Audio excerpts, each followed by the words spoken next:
Bonjour Sarah El Haïry. Bonjour. Vous êtes candidate MoDem aux législatives en Loire-Atlantique. Auparavant, vous étiez secrétaire d'État chargée de la jeunesse et de l'engagement. Déçue de ne pas être au gouvernement? Non, pas du tout.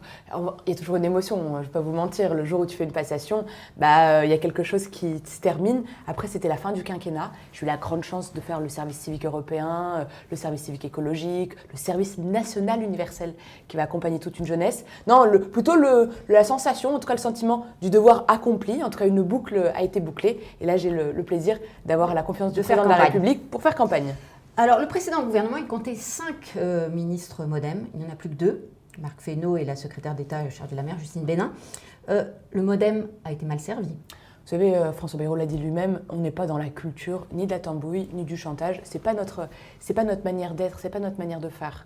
Maintenant, ça a été également dit, c'est un premier gouvernement, il y aura certainement un élargissement et certainement François Bayrou, il a dit aussi hier sur BFM, il aurait été heureux que nous puissions être plus utiles. Mais bien sûr, mais on peut être utile partout. Et c'est moi qui vous le dis d'ailleurs. Parce que quand on est utile à l'Assemblée nationale. On a 101 candidats aujourd'hui qui partent sur le terrain pour apporter la majorité la plus forte et la plus grande au président de la République. Nous sommes loyaux, nous sommes exigeants, certes, mais surtout, je veux dire, on n'est pas dans la culture de « tu me donnes, je te donne ». C'est pas la manière de faire. C'est pas notre quand histoire. Même après les législatives. Rendez-vous pour le groupe le plus important, le plus fort pour soutenir notre projet, le projet du président de la République à l'Assemblée et certainement, nous l'espérons évidemment, une présence renforcée au sein du gouvernement. Elisabeth Borne l'a promis hier, il y aura de nouvelles nominations, elle l'a dit aux responsables de la majorité. Mais j'en suis ravie, d'autant plus que vous savez, ce gouvernement-là, je le connais, j'en connais une partie puisque c'était mes collègues sous le gouvernement de Jean Castex. Ils sont engagés. Ils sont motivés, ils ne lâchent rien et je les connais, donc, puisque c'est les miens. Si on vous demande d'en faire partie vous savez, ça dépend jamais de soi. Mais ça a été un énorme honneur. J'ai 33 ans, j'ai grandi au Maroc, je suis née à Romorantin, rien de présagé à tout ça. Et pourtant, le rêve républicain, ou en tout cas le mérite, à force de persévérance, paye. J'ai une histoire d'engagé, d'abord syndicale, ensuite associatif, militante politique bien sûr. Et dans le fond, le plus utile pour moi, ma seule boussole, c'est de servir. Vous l'avez dit, vous avez été au gouvernement, vous avez fait partie de... Comment vous expliquez aujourd'hui ce qui se passe sur les retraites? Comment vous l'expliquez à vos potentiels électeurs? Parce qu'on a du mal à s'y retrouver. Alors, vous savez, sur les retraites, moi, sur le marché, parce que j'ai commencé à en faire beaucoup et des porte-à-porte. Et il se trouve que hier, j'étais à Casson, une petite commune au nord de Nantes, magnifique, qui a une identité extrêmement forte. C'est simple. Le projet des retraites, c'est pour garantir aujourd'hui notre petit trésor qui est celui du Conseil national de la résistance, c'est la retraite par répartition. On a une réalité qui est, on est passé de 4 actifs à 1 actif et demi. Ça veut dire quoi concrètement? Il y a 3 hypothèses. On baisse les pensions, c'est hors de question. On augmente les cotisations, c'est hors de question. Eh bien, on peut travailler à l'allongement de la durée de travail. Oui, mais on avait compris que ça serait l'âge légal. C'était même dit dans la campagne.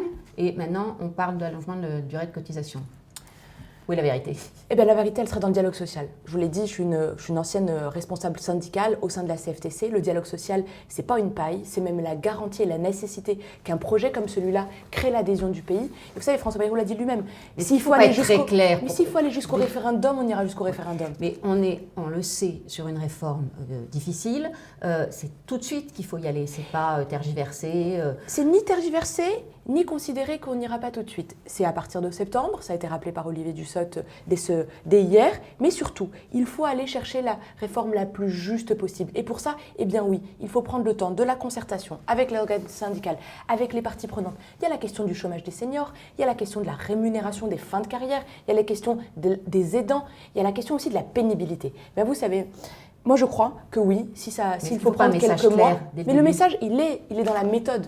Le message, il est clair, nous voulons sauver absolument la retraite par répartition, absolument la réforme par répartition. On veut protéger les plus vulnérables, on veut augmenter les plus petites retraites à au minimum 1 100 €. C'est une énorme avancée. Et dans la tourmente, le gouvernement aussi, par ricochet. Comment fixer des règles claires? Les règles, elles sont toujours extrêmement claires puisque nous sommes dans un état de droit et il n'y a pas une règle qui change, que l'on soit ministre ou citoyen, que l'on soit ancien ministre, élu, il n'y a il y a une seule et unique règle, celle de l'état de droit. Ça veut dire quoi? Ça veut dire que quand on est victime, eh bien, il faut absolument déposer plainte, avoir le soutien le plus fort de tous ceux qui nous représentent. Ça veut dire lutter contre les violences sexuelles et sexistes, ça veut dire lutter contre les inégalités, ça veut dire accueillir la parole de la femme. Quand un gouvernement est mis en cause, eh bien, il faut que la justice pose sa vérité, il faut qu'elle tranche, il faut qu'elle donne sa réalité et prendre chaque parole, quelle qu'elle soit, au sérieux. Et c'est pour ça que... Donc aussi bien la parole de Jamie Abad que celle des femmes qui se déclarent victimes. Mais bien sûr. Vous savez, moi je suis ni procureur de la République, la justice. La justice est le seul arbitre. Oui, il n'y a pas de règles gouvernementales à adopter, à clarifier. Exemplarité est tranchée par la justice. Parce que ça dit la valeur de la parole, d'une parole qui s'ouvre. Politiquement, ça empoisonne la vie du gouvernement depuis maintenant une semaine. Ce qui est certain, c'est que la vérité devra être établie factuellement. Moi, ce que je sais de manière objective, c'est qu'en 2012, il y avait une affaire qui a été conclue sans suite. En 2017, ça a été pareil. Sauf qu'il y a une expression, il y a un nouveau. Alors, il faut une mise en lumière. Mais jamais s'amuser à se prendre ni pour un procureur de la République, ni pour un policier, ni pour un enquêteur. Donc, je ne commente jamais.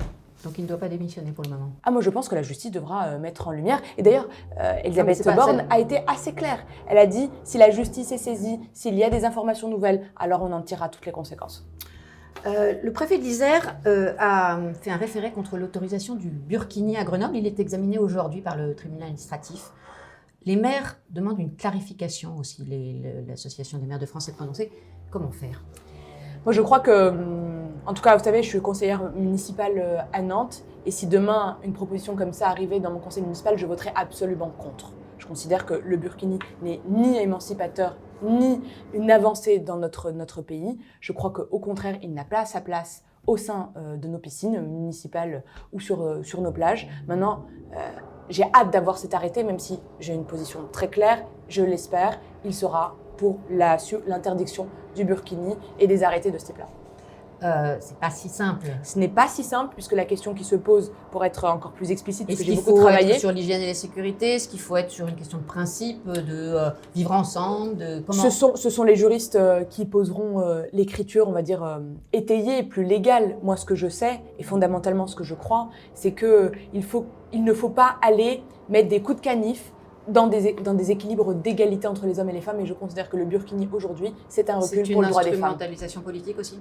Je pense. Moi, je suis pas naïve. Je vois un calendrier politique particulier. Il se trouve que le maire de Grenoble choisit un moment très particulier pour relancer ce débat-là.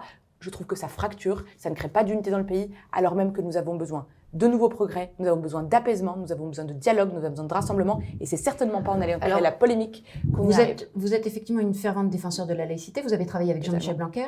Comment vous interprétez la nomination de Pape Ndiaye ? Moi, je suis très fière du travail qu'on a fait avec Jean-Michel Blanquer, le Vademecum de la laïcité, le service national universel, grand défenseur et grand projet qui mènera, je pense, une jeunesse à avoir conscience de ce trésor qu'est la laïcité. L'arrivée de Pape Ndiaye, pour moi, je la vois comme finalement une nouvelle, peut-être, méthode dans la manière de travailler. Un virage à 180 degrés. Non, la méthode peut être nouvelle parce que ce n'est pas c'est pas les mêmes hommes, ce n'est pas les mêmes histoires, ça c'est certain. Mais j'y vois aussi peut-être une chance, un élan, pour une raison toute simple, c'est qu'il portera le projet du président de la République. Et c'est ça, en réalité, l'essentiel même. J'ai eu une passation avec lui, avec également Jean-Michel Blanquer. J'ai posé nos priorités, nos projets, l'importance que je donnais évidemment. Mais le message qui est envoyé, il est quand même pas simple. Le message, il est celui d'un pur produit de l'école républicaine. Celui qui s'est élevé par l'école et qui a envie des propos en tant qu'universitaire et historien, mais qui peuvent prêter peuvent être sujets à caution, qui peuvent être interprétés comme une porte ouverte vers des thèses décolonialistes. Enfin. Dès le moment où il est arrivé sur le perron, ça faisait pas 3 minutes qu'il était là et qu'on était en train de l'accueillir, qu'il était qualifié de 15, 16, 17 qualificatifs. Moi, ce que je crois, alors, c'est des preuves, c'est des actes. Premier déplacement de Pape Ndiaye, il est à Conflans-Sainte-Honorine, dans l'école Samuel Paty, où il y a eu ce drame et cet acte terroriste. Il faut rappeler les choses telles qu'elles sont. Donc le symbole est fort. Exactement. Et maintenant, ce que j'attends de voir, c'est évidemment la suite, des actes forts, des propositions fortes. Il a parlé de république, il a parlé de nation unie lors de sa passion. Moi, ça me bat au cœur parce que fondamentalement, j'aime la France, j'aime la République et ça se défend. Merci Sarah El Haïry.